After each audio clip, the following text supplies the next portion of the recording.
Hey, I'm Emmy Laybourne. I'm the author of the Monument 14 trilogy, which tells the story of 14 kids who get trapped in a superstore while civilization collapses outside the gates. And I'm here on Books with Bite to give you five post-apocalyptic books that you might not have read. All right? First up, The Age of Miracles by Karen Thompson Walker. This is a beautiful book. It's a coming-of-age story about set during a time when the earth has slowed down. So days are becoming longer and longer and time is getting thrown off.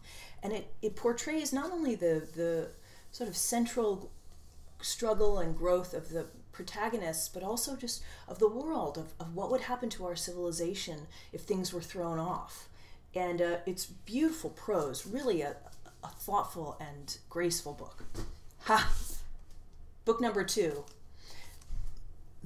A World Made by Hand. Now I know you're saying, wait, that doesn't say A World Made by Hand. I have the sequel here, but the first one is called A World Made by Hand by James Howard Kunstler.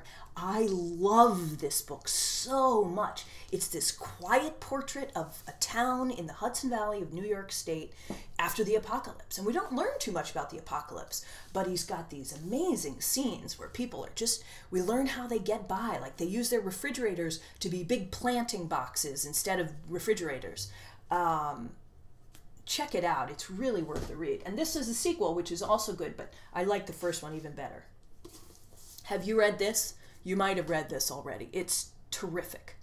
It's a portrait of a violent, cold-hearted, and cold physically world.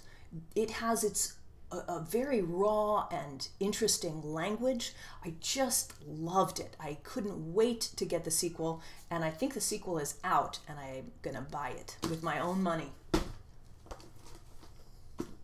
This is Fire Country by David Estes, or Estes, depending on if you want to pronounce it correctly or incorrectly. I think it's Estes, and I met David just recently, just a couple of weeks ago, at a book event I did in Hawaii. Now, before you get jealous of me for being in Hawaii to do a book event, I'll tell you that David lives in Hawaii. So be more jealous of him than me. He's a terrific indie writer, and he slipped me this book and asked me if I just wanted to read it. And I had a really long plane ride to get home, so I did, and it's terrific. It's totally great. It has a protagonist unlike any YA protagonist I've ever read, honestly.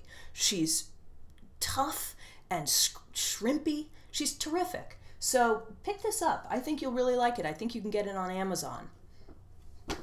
Lastly, The Wild Shore. This is from Kim Stanley Robinson's 3 California series. It's so cool. He took the same stretch of land, the coast of California, and wrote 3 different post-apocalyptic novels. They're all companions to each other, but they're with a completely different post-apocalyptic scenario. In fact, one of them,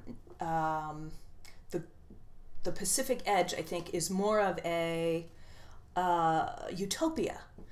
But I prefer this one out of the 3. It paints a picture of a very gritty, hard scrabble life for the people living on California, where the United States is now really the underdog, is a third world country. It's fascinating. So there you go. There are 5 YA books. Oh no, I'm messing up the ending. I can't believe it. Here! This is what I wanted to show you. Monument 14. That's the first one. Read it. Buy it. Love it. I'm out.